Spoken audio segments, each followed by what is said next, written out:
Bonjour à tous, bienvenue pour cette nouvelle cuillère de maths. Aujourd'hui nous allons découvrir le monde des probabilités, un monde où nous allons envisager toutes les options, calculer les risques, prédire l'avenir. Bref, on va devenir aujourd'hui les futurs maîtres du monde. Pour être à l'aise dans le calcul de probabilité, vous devrez être capable de reconnaître puis d'écrire correctement une expérience aléatoire. Et ensuite, il faudra vous entraîner à effectuer des calculs de probabilité dans des situations simples. Comment reconnaître une expérience aléatoire ?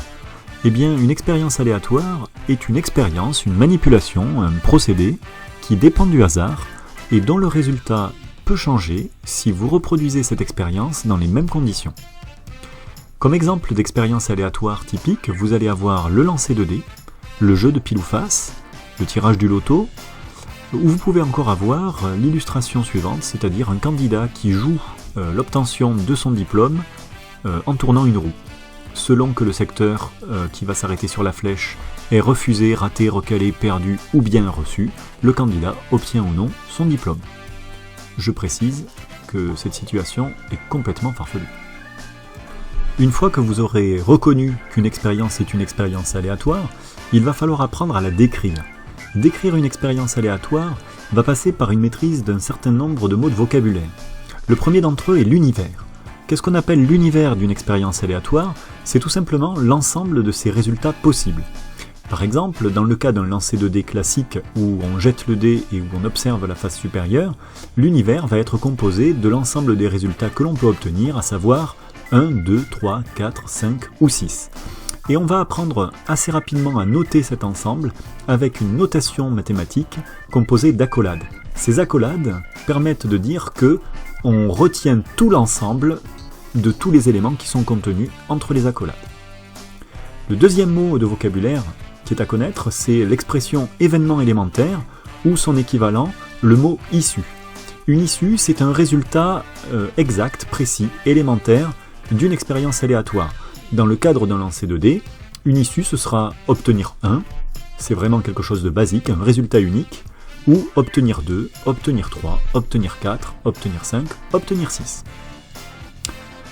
On va ensuite utiliser le mot de vocabulaire événement, qu'il va falloir différencier de l'expression événement élémentaire. Un événement, ce n'est pas un résultat unique, c'est un résultat qui peut être plus complexe.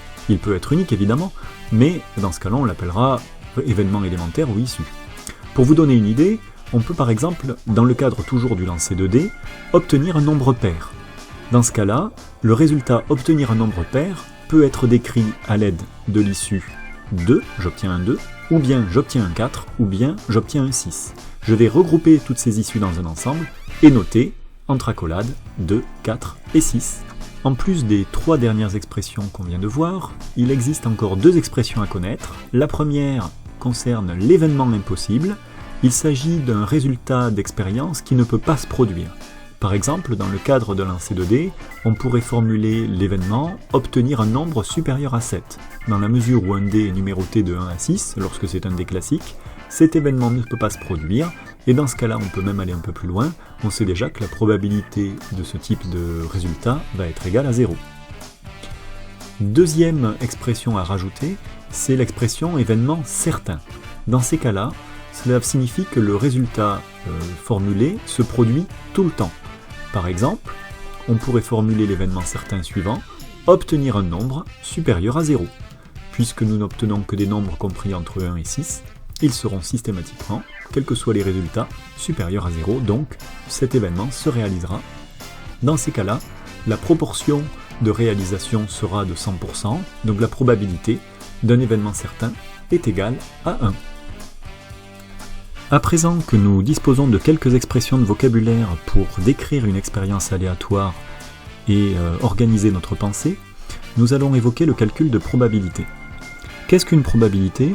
C'est une proportion théorique d'un résultat d'expérience. Proportion, ça signifie fraction, si vous voulez. Théorique, ça signifie que cela ne va pas forcément se réaliser. C'est juste envisagé pour des raisons de symétrie, de structure de l'expérience même.